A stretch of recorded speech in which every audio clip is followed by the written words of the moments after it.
tem como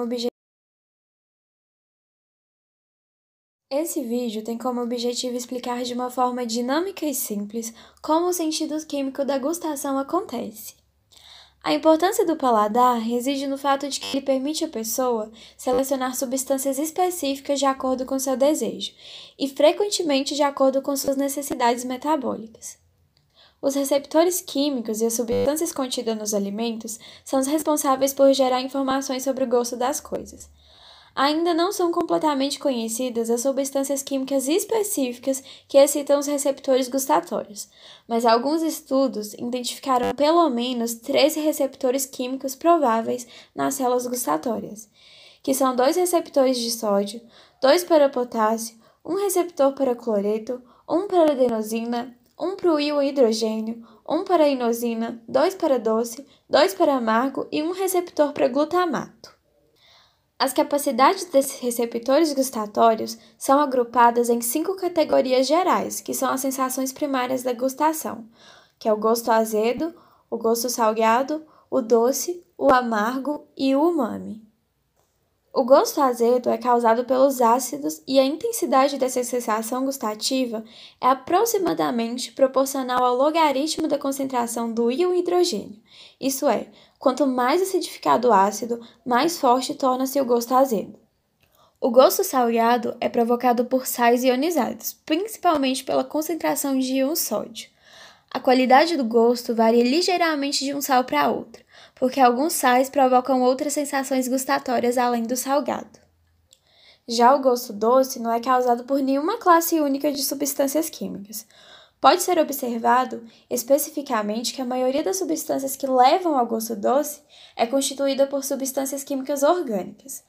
É interessante que alterações muito pequenas nas estruturas químicas, como a adição de um simples radical, pode mudar a substância de doce para amargo. O gosto amargo também não é causado por nenhum tipo único de agente químico, mas, novamente, nesses casos, as substâncias que dão sensação de amargo são em sua maioria orgânicas. 2 classes particulares dessas substâncias são especialmente capazes de causar sensações gustativas amargas: os orgânicos de cadeia longa contendo nitrogênio e os alcaloides. Os alcaloides incluem muitas das drogas usadas em remédios.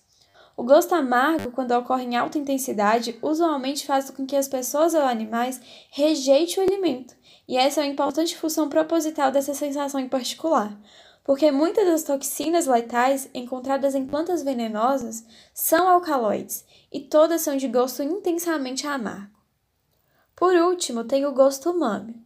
Eu sei que a princípio pode parecer uma palavra estranha, por isso vou explicar.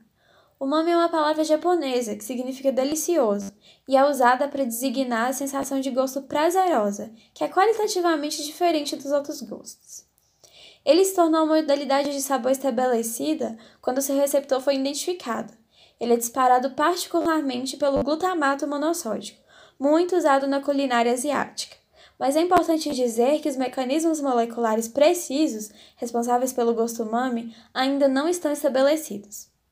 Embora por muitos anos tenha se pensado que a superfície da língua tivesse áreas especiais para cada uma das 4 primeiras dessas sensações, sabe-se que agora todos os sabores são sentidos em todas as partes da língua e estruturas adjacentes. Todas essas sensações químicas da gustação são funções dos botões gustatórios. Essas estruturas estão localizadas na língua, no palato, na faringe e na laringe.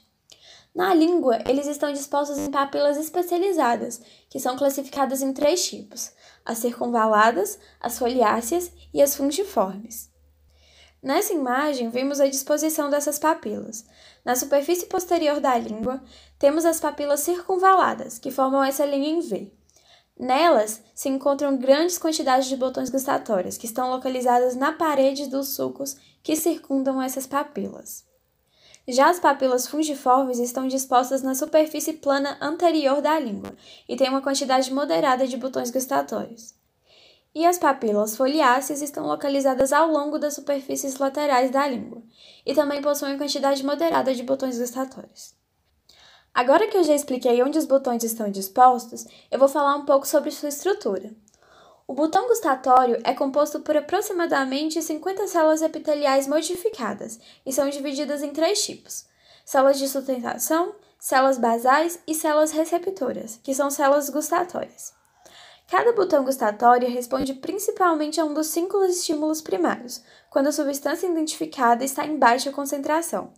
Mas em altas concentrações, a maioria dos botões pode ser excitada por 2 ou mais estímulos gustatórios primários. A membrana das células gustatórias, como a maioria das células sensitivas, tem carga negativa no seu interior em relação ao exterior.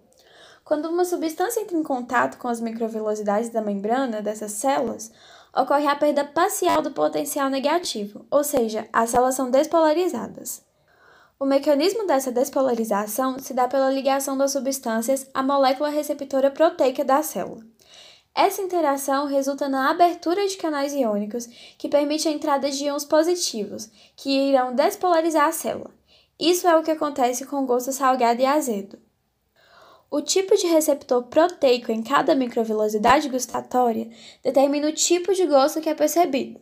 Para os íons sódio e hidrogênio, que provocam as sensações gustatórias salgada e azeda, respectivamente, as proteínas receptoras abrem canais específicos nas membranas apicais das células gustatórias, ativando assim os receptores denominados ionotrópicos.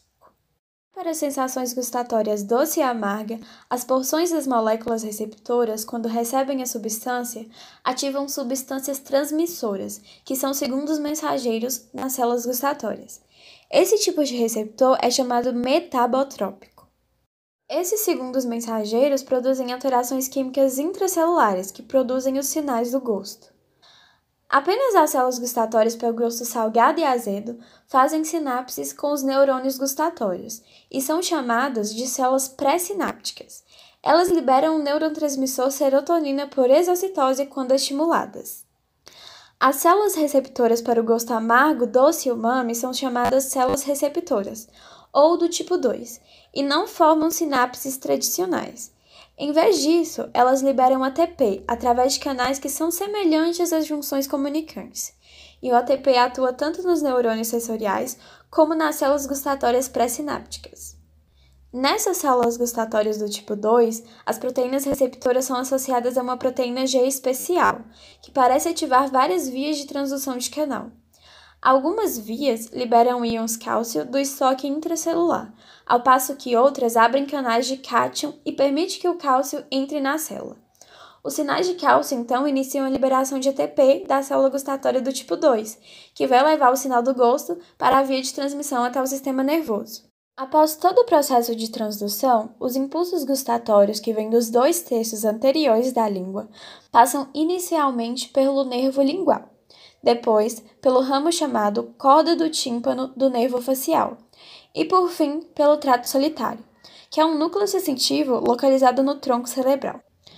Já as sensações gustatórias que se originam das papilas circunvaladas, na parte posterior da língua, e de outras regiões posteriores da boca e da garganta, são transmitidas pelo nervo glossofaríngeo para o trato solitário, mas em nível mais posterior. Poucos sinais gustatórios são transmitidos da base da língua e de outras partes da região faríngea. Eles são transmitidos pelo nervo vago para o trato solitário. Todas as fibras gustatórias fazem sinapse nos núcleos do trato solitário. Esses núcleos contêm os neurônios de segunda ordem, que se projetam para a área do núcleo ventral posteromedial do tálamo. Do tálamo, os neurônios de terceira ordem se projetam para a extremidade inferior do giro procentral, no córtex cerebral parietal, onde eles penetram na área do opérculo insular frontal anterior, o córtex gustatório. Eu sei que esses nomes são difíceis, mas se você estudou bem anatomia, você vai saber do que eu estou falando. Outra coisa interessante sobre os reflexos gustatórios é que seus sinais são transmitidos também pelo interior do tronco cerebral, diretamente para os núcleos salivares superior e inferior. E essas áreas transmitem sinais para as glândulas submandibular, sublingual e parótidas, auxiliando no controle da secreção da saliva durante a ingestão dos alimentos. Enfim, é dessa forma que o sentido químico da gustação funciona. Espero que vocês tenham entendido e gostado do vídeo.